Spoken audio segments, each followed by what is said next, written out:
اعوذ باللہ من الشیطان الرجیم بسم اللہ الرحمن الرحیم رب اشرح لی صدری ویسر لی امری واحلل عقدۃ من لسانی یفقہوا قولی رب یسر ولا تعسر وتمم بالخیر آمین یا رب العالمین۔ لسان القرآن کورس 2024 کا 13واں لیکچر لے کر آپ کی خدمت میں حاضر ہوں۔ لسان القرآن کورس کا آغاز حروف الہجا سے ہوا تھا۔ الف با تا سے ہم نے اس کورس کو شروع کیا اور پھر حروف اور حرکات و علامات کے ملانے سے ہم نے الفاظ بنائے، اور الفاظ کی دو اقسام ہمارے سامنے آئیں، با معنی اور بے معنی۔ با معنی کو ہم نے گرامر کی روح سے کلمہ کہہ کر اس پہ کام شروع کر دیا۔ کلمہ کی 3 اقسام ہمارے سامنے آئیں، اسم، فعل اور حرف۔ اسم کو ہم نے سب سے پہلے ٹارگٹ کیا اور اسم کو جملے میں یا کسی کنسٹرکشن میں استعمال کرنے کے لیے اس کے بارے میں تفصیل سے پڑھا۔ ہم نے اسم کے بارے میں پہلی بات تو یہ پڑھی کہ اسم کہتے کسے ہیں۔ عربی گرامر میں اسم کی کیٹیگری میں کیا کیا چیز آئے گی۔ نمبر 2، آپ نے اسم کو ظاہری طور پہ کیسے پہچاننا ہے، اسم کی کچھ علامات ہمارے سامنے آئیں۔ نمبر 3، اسم کو کسی کنسٹرکشن میں استعمال کرنے کے لیے اس کا مذکر مؤنث ہونا یہ ہم نے پہچانا۔ پھر اسم اگر واحد ہے تو عربی زبان میں مثنیٰ کیا بنتا ہے واحد سے، جمع کیا بنتی ہے واحد سے، پھر جمع کتنی قسموں کا ہوتا ہے، جمع سالم، جمع مکسر، یہ سب کچھ پڑھا۔ پھر اس کے بعد ہم نے اسم کے معرفہ اور نکرہ ہونے کے بارے میں جانا، اور آخر میں ہم نے اسم کے سب سے اہم پہلو بلکہ عربی زبان کے سب سے اہم پہلو اعراب کو ڈسکس کیا، اور ہمیں پتہ چلا کہ عربی زبان میں استعمال ہونے والا کوئی بھی اسم جب بھی وہ عبارت میں استعمال ہوگا، قرآن پاک میں استعمال ہوگا، حدیث میں استعمال ہوگا، تو وہ اعراب کے اعتبار سے یا تو مرفوع ہوگا یا منصوب ہوگا یا پھر مجرور ہوگا۔ پھر ہم نے واحد، مثنیٰ، جمع سالم مذکر، جمع سالم مؤنث، جمع مکسر اسماء کا اعراب جو ہے وہ پہچانا کہ واحد اور جمع مکسر اسماء کا اعراب جو ہے وہ ایک ہی طریقے سے ظاہر کیا جاتا ہے، آخری حرف پر 2 پیش کے ساتھ حالت رفع میں، آخری حرف پر 2 زبر کے ساتھ حالت نصب میں، اور حالت جر میں آخری حرف پر 2 زیر کے ساتھ۔ اور واحد اور جمع مکسر اسم اگر غیر منصرف ہو تو پھر 2 پیش کی بجائے 1 پیش آتی ہے، 2 زبر کی بجائے 1 زبر آتی ہے، اور 2 زیر کی بجائے 1 زبر ہی آتی ہے۔ اور اگر غیر منصرف اسم پر الف لام داخل ہو جائے تو پھر مجرور وہ زیر کے ساتھ ہوتا ہے۔ مثنیٰ اسماء کا اعراب ہم نے آوازوں کے ذریعے یاد رکھا کہ مثنیٰ اسم میں مرفوع جو ہے صورت وہ آنی کی آواز کے ساتھ ذکر کی جاتی ہے، جبکہ منصوب اور مجرور عینی کی آواز کے ساتھ پہچانی جاتی ہے۔ جمع سالم اسماء کا اعراب بھی ہم نے آوازوں کے ذریعے سے یاد رکھا کہ اونا جو ہے یہ جمع سالم مذکر اسماء کی مرفوع آواز ہے، اور اینا جو ہے یہ جمع سالم مذکر اسماء کی منصوب اور مجرور آواز ہے۔ جمع سالم مؤنث اسماء جو تھے جن کے آخر میں ہمیں آت کی آواز سنائی دیتی تھی، اس آت کو اگر ہم 2 پیش کے ساتھ پڑھ دیں آتن کے طور پہ تو یہ مرفوع ہو جاتا ہے جمع سالم مؤنث اسماء کا اعراب، اور اگر آت کی آواز پر ہم 2 زیر پڑھ دیں تو آتن کی آواز جو ہے جمع سالم مؤنث اسماء کی منصوب یا مجرور آواز ہوتی ہے۔ اور یہ بات ہم نے اچھی طرح سے ذہن میں رکھی کہ تنوین جو ہے یعنی ڈبل حرکت جو ہے یہ الف لام کے کسی اسم کے شروع میں داخل ہونے سے چلی جاتی ہے، یعنی اسم پر شروع میں یا تو الف لام ہوتا ہے یا آخر میں تنوین ہوتی ہے، اگر وہ اسم غیر منصرف نہیں ہوتا تو، یعنی غیر منصرف اسم پہ تو تنوین آتی ہی نہیں نا، یعنی یہ میں بات کر رہا ہوں ان اسماء کی جو غیر منصرف نہیں ہوتے، اور غیر منصرف اسماء جو ہیں وہ صرف واحد اور جمع مکسر اسماء ہی ہوتے ہیں۔ جمع سالم مؤنث کا غیر منصرف اسماء کے ساتھ کوئی تعلق نہیں ہے۔ تو جب بھی کسی تنوین والے اسم پر الف لام داخل ہوتا ہے تو تنوین چلی جاتی ہے۔ تو الحمدللہ جی ہم نے لسان القرآن کورس کا ایک حصہ، یعنی کتاب کا ایک حصہ نہیں میں کہہ رہا، میں اپنے اس کورس کے ایک حصے کی بات کر رہا ہوں کہ لسان القرآن کورس کا ایک حصہ ہم نے الحمدللہ مکمل کر لیا، جس کو میں نے مختصراً آپ کے سامنے ریوائز بھی کر دیا، تفصیل میں جائے بغیر میں نے تفصیل نہیں بیان کی کہ اسم کو مذکر یا مؤنث آپ نے کیسے پہچاننا ہے، اسم کو معرفہ یا نکرہ آپ نے کیسے پہچاننا ہے، اور پھر اسم کو واحد سے مثنیٰ یا جمع سالم مذکر یا جمع سالم مؤنث بنانے کا فارمولہ کیا ہے، یہ میں نے تفصیل آپ کے سامنے بیان نہیں کی۔ اس کے لیے آپ ہمارے پچھلے لیکچرز جو ہیں وہ دیکھ سکتے ہیں۔ میں نے ایک مختصر سا خلاصہ آپ کے سامنے رکھ دیا ہے، اور اب ہم اس سے ذرا اپنی بات کو آگے بڑھاتے ہیں، اور آج کے لیکچر کی جو پہلی نئی بات آپ کے سامنے آ رہی ہے وہ یہ ہے کہ کوئی بھی اسم جب کسی ترکیب سے یعنی کسی عبارت سے، کسی کنسٹرکشن سے، کسی جملے سے یعنی کسی آیت سے یا حدیث سے ہٹ کر الگ سے آپ کے سامنے آ رہا ہو، جیسے میں نے آپ کے سامنے اسکرین پہ کوئی ایک اسم لکھا، وہ اسم چاہے واحد ہو، چاہے وہ مثنیٰ ہو، چاہے وہ جمع سالم مذکر ہو، چاہے جمع سالم مؤنث ہو، چاہے جمع مکسر ہو، کوئی بھی اسم ہو، اس اسم کو یعنی اس اکیلے اسم کو گرامر کی اصطلاح میں مفرد کہا جائے گا۔ تو آج کی پہلی بات آپ نے جو اچھی طرح سے سمجھنی ہے وہ یہ ہے کہ عربی گرامر میں مفرد کسے کہتے ہیں۔ یہ مفرد کا لفظ جو ہے یہ عربی گرامر میں کئی چیزوں کے مقابلے میں بولا جاتا ہے۔ میں آج آپ کے سامنے پہلی مرتبہ مفرد لفظ استعمال کر رہا ہوں، اور یہ لفظ میں استعمال کر رہا ہوں اسم کے اکیلے ہونے کی صورت میں، یعنی جب بھی آپ کے سامنے کوئی اکیلا اسم آئے، اکیلا اسم، پھر سن لیجئے، چاہے وہ واحد ہو یا مثنیٰ ہو یا جمع ہو، اکیلا ہو، تو اس اسم کو آپ نے گرامر کی اصطلاح میں مفرد کہنا ہے۔ تو الحمدللہ جی ہم نے پچھلے لیکچر تک جو مفرد اسماء ہیں ان کے بارے میں تفصیل سے پڑھ لیا ہے۔ میں صرف ایک پکچر آپ کے سامنے اعراب کی ریوائز کرنا چاہوں گا، اس لیے کہ میں نے آپ کو بتایا تھا کہ عربی زبان میں سب سے اہم پہلو جو ہے وہ اسم کا اعراب ہے۔ اگر آپ کو اعراب آ گیا تو یقین مانیں آپ کو 80% عربی آ گئی، اور باقی کی 20% عربی انشاءاللہ تعالیٰ آپ کو کیسے آئے گی وہ میں آپ کو آگے بتاؤں گا۔ تو میں آپ کے سامنے ایک اسم رکھ رہا ہوں جی، اور وہ اسم ہے حافظ، اور یہ اسم میں نے اس لیے سلیکٹ کیا کہ عربی زبان میں ہا، فا اور ضا جو ہیں یہ یاد کرنے کے لیے استعمال ہوتے ہیں، یعنی یہ جو روٹ لیٹرز ہیں، یہ جو لیٹرز ہیں عربی زبان میں یہ یاد کرنے کے لیے استعمال ہوتے ہیں، اور حافظ جو ہے وہ یاد کرنے والے کو، حفظ کرنے والے کو کہا جاتا ہے۔ تو آپ کو انشاءاللہ تعالیٰ یہ چیزیں یاد رہیں گی اس لفظ کے حوالے سے بھی۔ تو حافظ یہ لفظ جو ہے اسم ہے، اور اس کے معنی ہے حفظ کرنے والا، یاد کرنے والا۔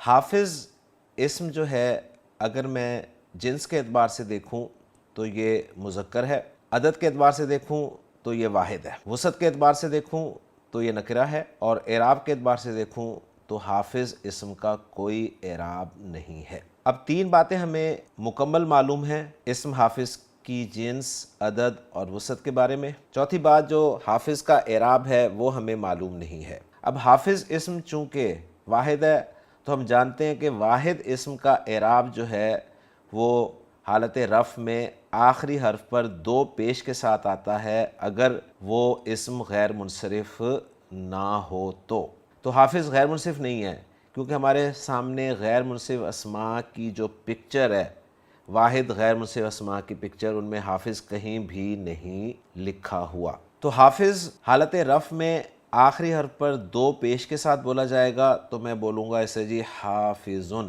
حالت نصب میں آخری حرف پہ 2 زبر کے ساتھ بولا جائے گا تو میں بولوں گا حافظن، اور لکھتے ہوئے حافظن 2 زبر کے بعد ایک الف لکھوں گا، اس لیے کہ اگر کسی واحد اسم کے آخر میں گول تا نہ ہو، الف اور حمزہ نہ ہو، تو مجھے 2 زبر کے بعد ایک الف لکھنا ہوتا ہے، اور حالت جر میں آخری حرف پہ حافظ کی 2 زیر لکھوں گا۔ تو اب میرا حافظ اسم کا اعراب بھی مکمل ہو گیا، حافظن، حافظن، حافظن۔ اب حافظ اسم چونکہ واحد ہے تو واحد سے ہم مثنیٰ کی طرف بڑھتے ہیں، تو حافظ سے میں مثنیٰ بناؤں گا حافظانی اور حافظینی۔ اب یہ جو حافظانی اور حافظینی میں نے دو مثنیٰ بنائے ہیں، ان میں حافظانی جو ہے میں حالت رفع میں لکھ دوں گا اور حافظینی کو میں حالت نصب میں اور حالت جر میں لکھ دوں گا۔ تو یوں مثنیٰ جو حافظ کا بنا اس کا اعراب بھی میرے سامنے آ گیا۔ پھر حافظ چونکہ ایڈجیکٹو ہے لہٰذا اس کی جمع سالم بنے گی، اور جمع سالم اس کی دو بنیں گی، ایک ہوگی حافظونا اور دوسری حافظینا۔ تو حافظونا کو میں حالت رفع میں لکھ دوں گا اور حافظینا کو میں حالت نصب اور حالت جر میں لکھ دوں گا۔ حافظ چونکہ ایڈجیکٹو ہے تو ایڈجیکٹوز جو ہوتے ہیں عرب ایڈجیکٹوز کی جمع سالم تو بناتا ہی بناتا ہے، ان کی جمع مکسر بھی بنا دیتا ہے۔ جیسے حافظ کی ایک جمع مکسر ہم اردو بولنے والے استعمال کرتے ہیں اور وہ ہے حفاظ۔ تو حفاظ ہمارے اردو میں استعمال ہوتا ہے، تو حفاظ عربی زبان کا ہی لفظ ہے۔ اب حفاظ کا اعراب میں آپ کے سامنے رکھوں تو ہمیں پتہ ہے کہ جمع مکسر اسماء کا اعراب جو ہے وہ واحد اسماء کی طرح ہی آتا ہے، یعنی حالت رفع میں آخری حرف پہ دو پیش کے ساتھ، حالت نصب میں آخری حرف پہ دو زبر کے ساتھ، حالت جر میں آخری حرف پر دو زیر کے ساتھ۔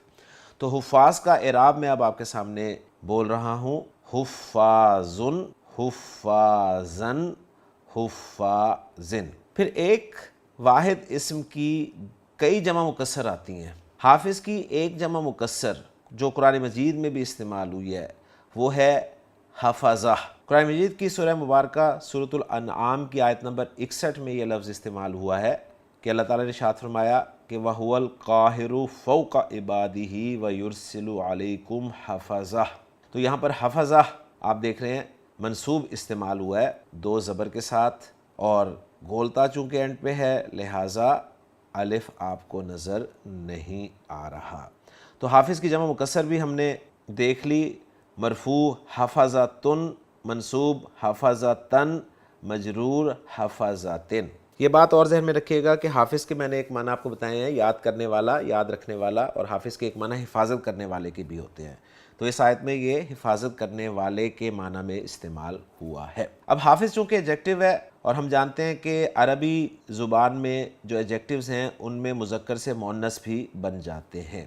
تو حافظ چونکہ مذکر تھا تو اس کی مؤنث ہم بنا سکتے ہیں اور وہ ہوگی جی حافظہ۔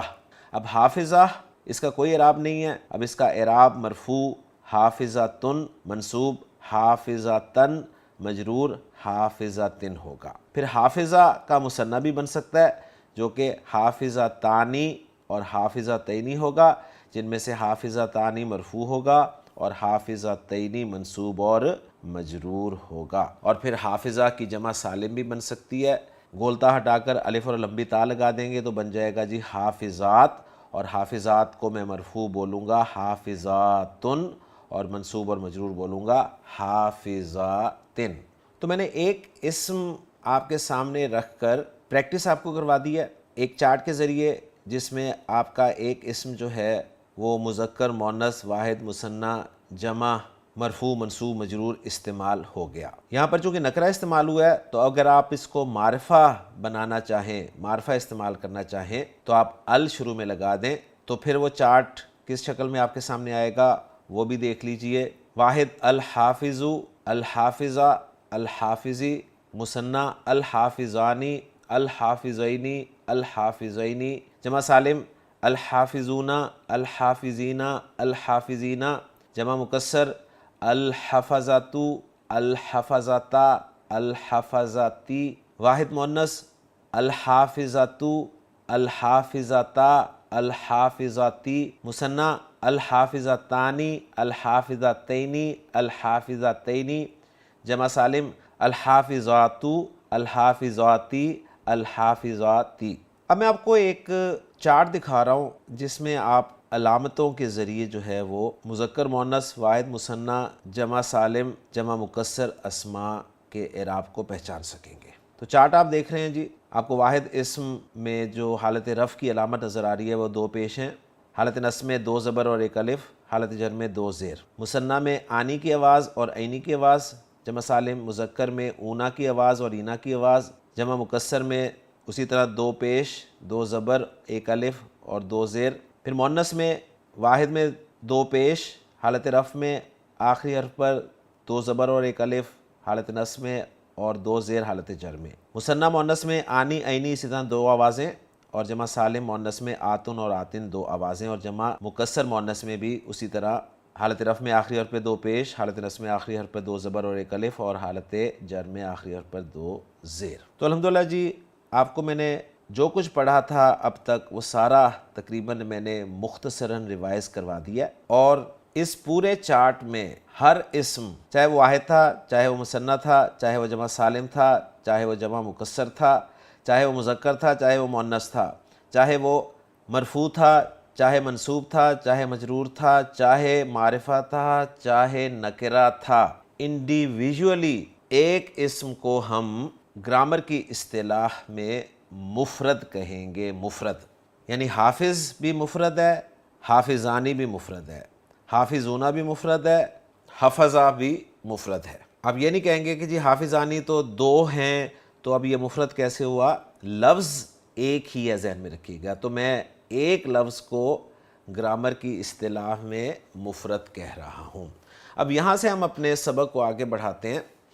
تو یہ بات تو آپ کے سامنے الحمدللہ آ گئی کہ عربی گرامر میں اکیلا اسم جو ہے وہ مفرد کہلاتا ہے. اب دوسری بات سن لیجئے کہ مفرد جب مفرد سے ملتا ہے، مفرد پلس مفرد از ایکل ٹو مرکب، یعنی مفرد جب مفرد سے ملتا ہے تو وہ مرکب بن جاتا ہے. یعنی ہم دو مفرد الفاظ ملائیں، اکٹھے کریں تو اب ان دو الفاظ کو ہم گرامر کی اصطلاح میں مرکب کہیں گے. اور یہ مرکب کا لفظ بھی عربی کا لفظ ہے جو ہم اردو زبان میں استعمال کرتے ہیں. اب اگلی بات نوٹ کر لیجئے کہ عربی گرامر میں مرکب جو ہے اس کی دو اقسام ہیں. پہلی قسم ہے مرکب ناقص اور دوسری قسم ہے مرکب تام. اب ان دو ٹرمینالوجیز میں سے آپ نے ناقص لفظ سنا ہوا ہے. ناقص کے معنی ہے نامکمل. تام آپ میں سے ہو سکتا ہے کسی نے سنا ہو لیکن اکثر نے یہ لفظ نہیں سنا ہوگا. تو تام کے معنی ہے مکمل اور ناقص کے معنی ہے نامکمل. اب ان کے نام کیوں رکھے گئے تو وہ میں آپ کو واضح کرتا چلوں کہ مفرد جب مفرد سے ملے گا تو یا تو یہ دونوں مل کر جملہ بنائیں گے یا پھر یہ دونوں ملیں گے تو جملہ نہیں بنے گا. یعنی اب ہم بڑھ رہے ہیں عربی گرامر میں جملے کی طرف. مفرد پلس مفرد از ایکل ٹو مرکب. مرکب کی دو اقسام ہیں، مرکب ناقص، مرکب تام. مرکب ناقص کہیں گے اگر جملہ نہیں بنے گا، مرکب تام کہیں گے اگر جملہ بن جائے گا. تو مرکب تام جملہ ہوتا ہے اور مرکب ناقص جو ہے وہ جملہ نہیں ہوتا. میں انشاءاللہ تعالی آپ کو سٹارٹ دوں گا جی مرکب تام سے، یعنی جملہ بنانے سے، اس لیے کہ اتنی محنت کرنے کے بعد اسٹوڈنٹ کو خوشی ہوتی ہے جب وہ سب چیزیں سمجھنے کے بعد عربی زبان میں اپنا پہلا جملہ بناتا ہے. تو جملہ تو انشاءاللہ تعالی ہم اگلے لیکچر میں بنانا شروع کریں گے، لیکن یہاں پر میں آپ کو مزید کچھ باتیں بتانا چاہوں گا کہ مرکب تام جسے ہم نے کہا ہے جملہ، جملہ عربی زبان میں، عربی گرامر میں دو طرح کا ہوتا ہے. یا وہ جملہ اسمیہ ہوتا ہے یا پھر وہ جملہ فعلیہ ہوتا ہے. اور یہاں پر آ کر ہمارا لسان القرآن کا سلیبس جو ہے وہ مکمل ہو جاتا ہے کہ لسان القرآن کورس میں ہم نے 5 چیزوں کو پڑھنا ہے. نمبر 1 اسم، نمبر 2 فعل، نمبر 3 حرف، نمبر 4 جملہ اسمیہ، نمبر 5 جملہ فعلیہ. انشاءاللہ تعالیٰ اس کورس کو مکمل کرنے کے بعد جب آپ قرآن مجید کا گرامیٹیکل انالیسس کریں گے تو اس انالیسس میں یہی بات آپ سے کی جائے گی. آیت آپ کے سامنے ہوگی، اس آیت میں سب سے پہلے آپ اسم، فعل، حرف پہچانیں گے. ان کو پہچاننے کے بعد اب آپ جملہ بنائیں گے اور وہ جملہ آپ کا یا تو جملہ اسمیہ بنے گا یا جملہ فعلیہ بنے گا. تو لسان القرآن کورس کا سلیبس بھی میں نے آپ کے سامنے رکھ دیا اور یہ ٹوٹل 5 چیزیں ہیں جو میں نے آپ کو بتا دی ہیں. انشاءاللہ تعالیٰ سٹارٹ ہم لیں گے جی جملہ اسمیہ سے. جملہ فعلیہ سے ہم سٹارٹ کیوں نہیں لیں گے؟ اس لیے کہ ہم نے ابھی فعل پڑھا ہی نہیں. جب فعل پڑھا ہی نہیں تو ہم جملہ فعلیہ کیسے بنا سکتے ہیں؟ اس لیے کہ عربی زبان میں جملہ فعلیہ کہتے ہی اس جملے کو ہیں جو فعل سے شروع ہوتا ہے.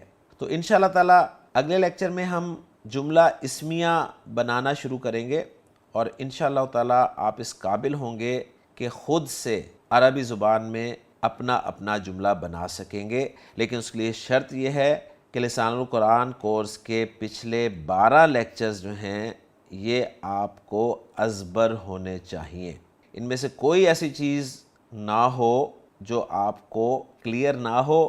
میں آپ کو یقین دلاتا ہوں کہ اگر آپ کو پچھلے 12 لیکچرز کے سارے کنسیپٹس کلیئر ہیں تو آپ کے لیے انشاءاللہ تعالی عربی زبان کا جملہ اسمیہ بنانا کوئی مسئلہ نہیں ہوگا انشاءاللہ تعالی۔ تو اس لیے جملہ اسمیہ بنانے سے پہلے آپ کو پچھلے تمام کنسیپٹس جو ہیں وہ پکے کرنے ہیں۔ آپ کو پتہ ہونا چاہیے کہ عربی زبان میں جو جملے میں اسم استعمال کرنے لگا ہوں وہ اسم جنس کے اعتبار سے مذکر ہے یا مؤنث ہے۔ اگر وہ مذکر ہے تو کیا اس کی مؤنث بن سکتی ہے، اور اگر وہ مؤنث ہے تو کیا اس کا مذکر بن سکتا ہے؟ یہ بھی آپ نے ذہن میں رکھنا ہے۔ پھر دوسری بات یہ کہ جس اسم کو آپ جملے میں استعمال کرنے لگے ہیں وہ اسم عدد کے اعتبار سے واحد ہے یا مثنیٰ ہے یا پھر جمع ہے۔ اگر وہ جمع ہے تو جمع کی کون سی قسم ہے؟ جمع سالم ہے یا جمع مکسر ہے؟ پھر اگر وہ جمع سالم ہے تو جمع سالم میں جمع سالم مذکر ہے، جمع سالم مؤنث ہے۔ پھر آپ کو یہ بھی پتہ ہونا چاہیے کہ جو اسم آپ جملے میں استعمال کرنے لگے ہیں یہ نکرہ ہے کہ معرفہ ہے۔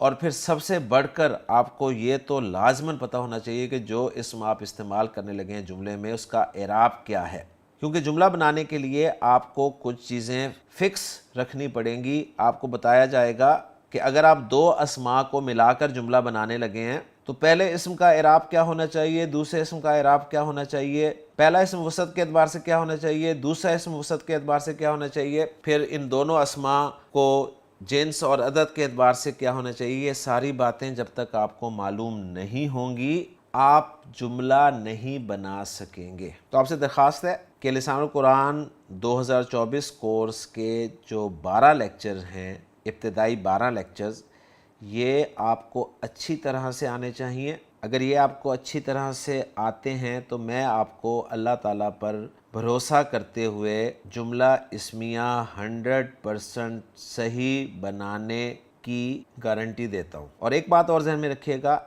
کہ یہ پچھلے کانسیپٹس آپ کس طور پہ پکے کر سکتے ہیں، تو وہ جو میں نے آپ کے سامنے ایک ٹیسٹ رکھا تھا نا، CNG's ٹیسٹ، یہ ٹیسٹ ہمارے بہت کام آئے گا، کیونکہ آگے مرکبات جب ہم تفصیل سے پڑھیں گے تو انشاءاللہ تعالی خاص طور پہ مرکبات ناقصہ میں ہمیں اسماء کا CNG's ٹیسٹ کرنا ہوگا، اور کئی صورتوں میں وہ CNG's ٹیسٹ برابر آئے گا تو ہمارا مرکب بھی صحیح بنے گا، ورنہ CNG's ٹیسٹ اگر برابر نہ آیا تو ہمارا مرکب بھی غلط بنے گا۔ تو CNG's ٹیسٹ کو پکا کیجئے اور ذہن میں تازہ کر لیجئے کہ CNG's سے مراد اسم کی کیپیسٹی، نمبر، جینڈر اور سٹیٹس ہے۔